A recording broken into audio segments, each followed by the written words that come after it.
Hi guys, welcome back to my channel twins baby Momla. This is Sapna. दोस्तों, आज का जो वीडियो है उसमें बेसिकली मैं बात करने वाली हूँ कि बच्चे के मुंह की सफाई किस तरीके से की जाए, उसे किस तरीके से क्लीन रखा जाए जिससे कि बच्चे का जो हाइजीन है वो भी मेंटेन रहे और बच्चा पूरी तरीके से हेल्दी एंड स्वस्थ रहे। तो मैं डेफिनेटली ट्राई करूँगी कि मुंह की सफाई से रिलेटेड आपके जितने भी क्वेश्चंस क्रिएट होते हैं पेरेंट्स के, वो सारे के सारे मैं कवर कर सकूँ जिससे कि आपके जितने भी क्वेश्चन हैं सबके आंसर आपको मिल सके। तो चलिए वीडियो को स्टार्ट करते हैं। दोस्तों, हम सभी जानते हैं कि जो बेबी माउथ होता है वो बहुत ही एक सेंसिटिव पार्ट होता है बच्चे का ही नहीं सबका, क्योंकि आपने एक ऐड सुना होगा कि जो माउथ होता है वो एंट्री पॉइंट होता है सभी जर्म्स का। इसी के द्वारा सभी जर्म्स जो होते हैं, बैड बैक्टीरियाज होते हैं, वो हमारे स्टमक में जाते हैं और वो चाहे हम हों या फिर बच्चा, सबको फिजिकली परेशान करते हैं। तो बच्चे के मुंह की सफाई का ध्यान देना बहुत ही ज़्यादा ज़रूरी होता है।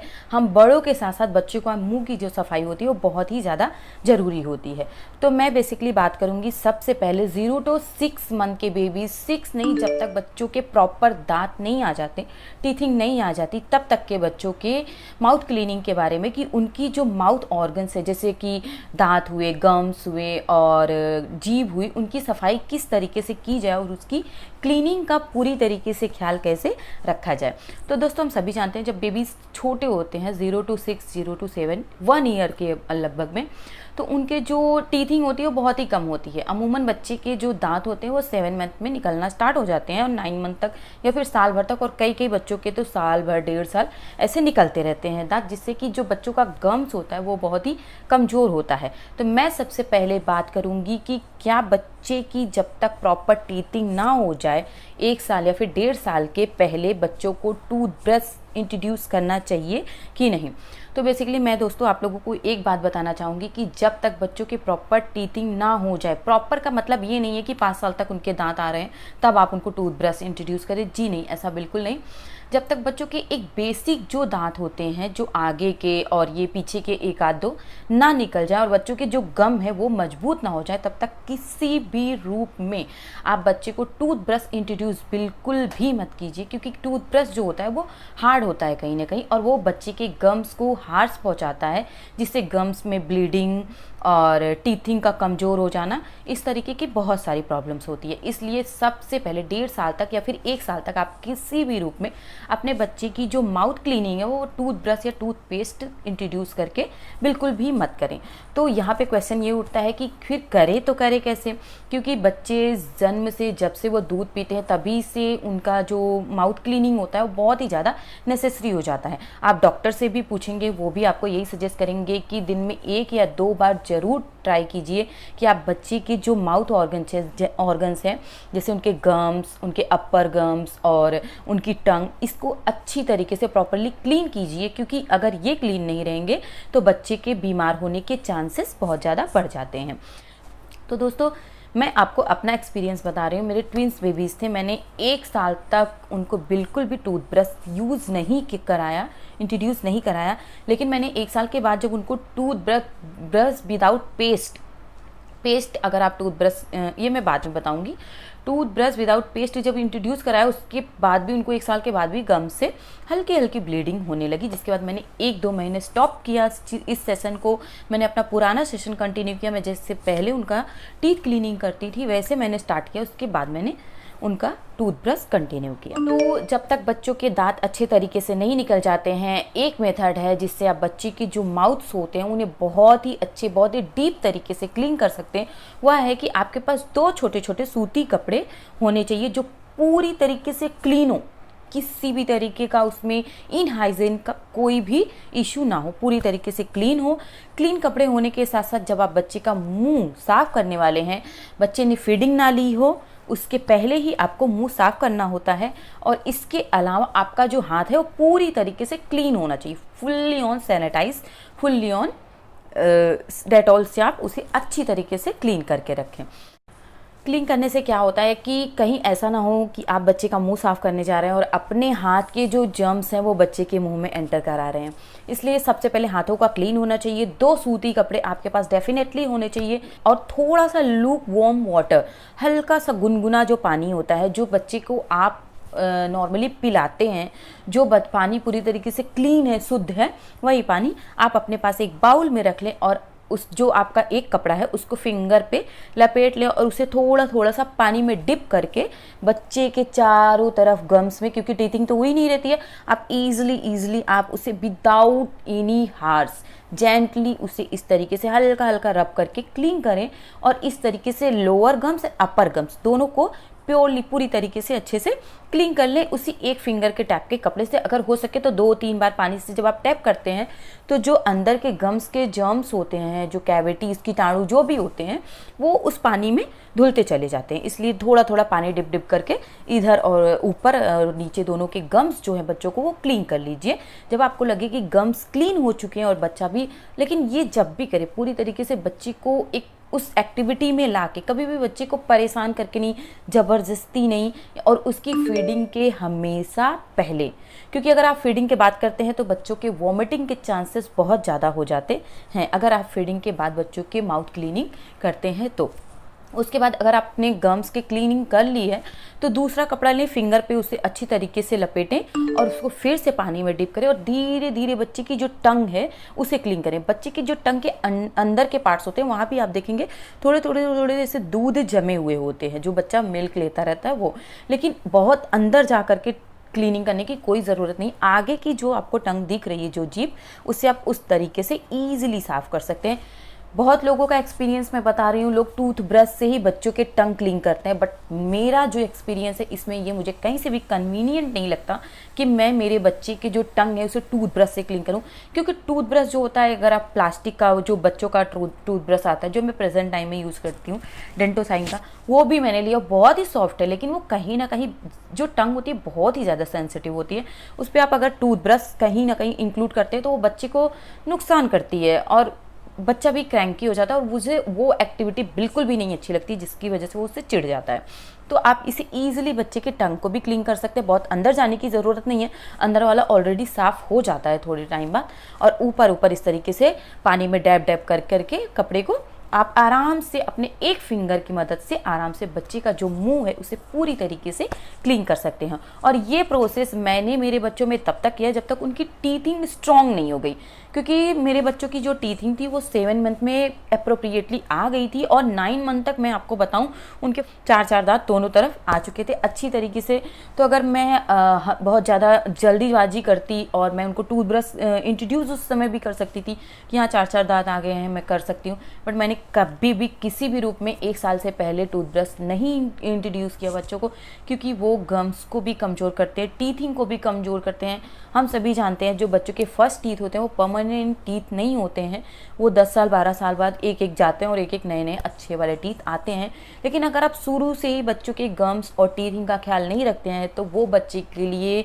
एक बेसिकली प्रॉब्लम ऑल टाइम के लिए क्रिएट हो जाती है कि हमेशा वो प्रॉब्लम बच्चों की टीथिंग में हमेशा इन्वॉल्व रहती है कि बच्चों को गम्स पेन रहते हैं, टीथिंग पेन रहता है, टीथ हिलते रहते हैं। इसलिए आपको शुरू से ही बच्चे के मुंह की सफाई और टीथ की पूरी तरीके से क्लीनिंग का ध्यान रखना ही चाहिए, रखना पड़ता ही है,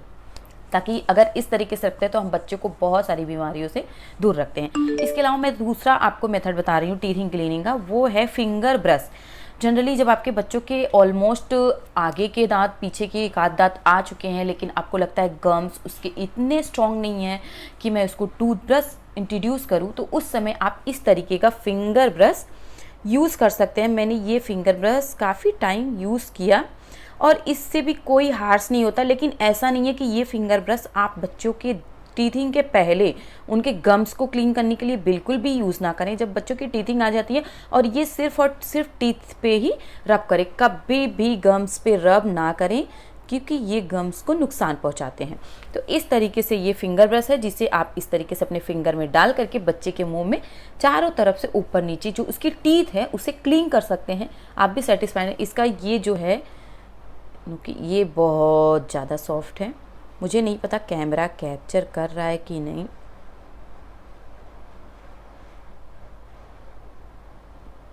इस तरीके से है। दूसरा मेथड, अगर आपके बच्चों के थोड़े बहुत दांत आ चुके हैं और आपको लगता है कि उनको टूथब्रश इंट्रोड्यूस करना चाहिए, बट उनके गम्स अगर नहीं मजबूत हैं, आप इस तरीके के फिंगर ब्रश को लेकर के बच्चे की जो टीथिंग है उसे कर सकते हैं, जिससे कि बच्चे की टीथिंग को भी रिलैक्सेशन हो।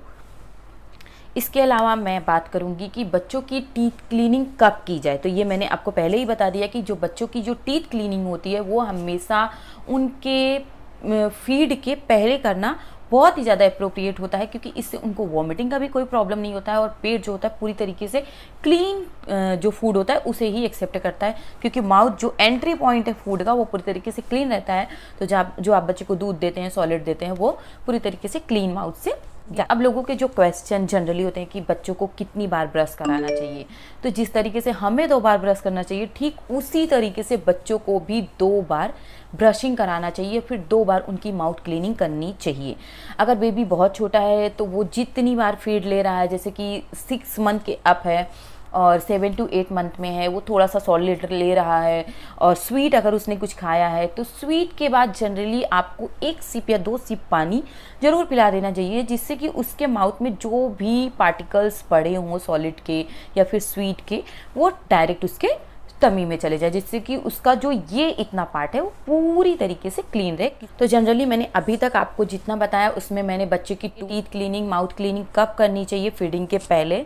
और कैसे करनी चाहिए वो प्रोसेस भी मैंने आपको बता दिया, और क्यों करनी चाहिए आप सबको पता है कि जो माउथ क्लीनिंग है वो चाहे बड़े हों चाहे बच्चे हों सबके लिए बहुत ही ज़्यादा इम्पॉर्टेंट है, क्योंकि आप फूड्स लेते हो, कुछ भी लेते हो तो वो सीधा टमी में जाता है, और हाइजीन के लिए बहुत ही ज़्यादा ज़रूरी है कि हम अपने फुल बॉडी का केयर करें, पूरी तरीके से उसकी देखभाल करें। कब, क्यों, कैसे और कितनी बार, इन सारे प्रोपोर्शन को मैंने आपका कवर किया। अब मैं आपको एक चीज़ बताना चाहूँगी जो जनरली ऑल पेरेंट्स की एक क्वेरी होती है जानने की, वो जानने के लिए इस चीज़ को जिज्ञासुत होते हैं कि बच्चे के लिए क्या हम वो टूथपेस्ट यूज़ कर सकते हैं जो जनरली हम यूज़ करते हैं। जैसे मैंने कोलगेट यूज़ किया तो क्या मैं वही कोलगेट मेरे बच्चों के लिए यूज़ कर सकती हूँ? तो इस पर मेरा जो पर्सनल व्यू है, मेरा जो पर्सनल जवाब है वो है नहीं, बिल्कुल नहीं। क्योंकि जो बड़ों के टूथपेस्ट होते हैं वो बहुत सारे इंग्रेडिएंट के फुलफिल वाले होते हैं, बहुत सारी चीज़ें उसमें होती हैं जो जनरली बच्चों के टीथिंग के लिए, फिर बच्चों के लिए उतनी ज़्यादा अप्रोप्रिएट नहीं होती, उतनी ज़्यादा ज़रूरी नहीं होती हैं, और कहीं ना कहीं वो बच्चों के लिए थोड़ी सी हार्श हो जाती हैं। इसलिए बच्चों के एक अलग टूथपेस्ट आते हैं जो बहुत सारे ब्रांड के आते हैं, बहुत सारी क्वालिटी के आते हैं, बहुत सारे फ्लेवर के आते हैं, आप जो चाहें वो ले सकते हैं बहुत ही ईजिली। अगर आप केमिस्ट शॉप पे जाएंगे और बच्चों के टूथपेस्ट के बारे में पूछेंगे तो आपको जनरली वहाँ से पता चल जाता है। एक्चुअली बच्चों का जो टूथपेस्ट होता है वो इसलिए बनाया गया है कि बच्चे क्या करते हैं कि गार्गल करना अगर उनको नहीं आता है तो डेफिनेटली वो थोड़ा बहुत पेस्ट अपने अंदर ले लेते हैं। अगर आप इसमें जनरली बड़ों के टूथपेस्ट बच्चों को करा रहे हैं तो वो हार्श तो होगा ही, क्योंकि हम कभी भी अपना टूथपेस्ट अंदर नहीं लेते हैं।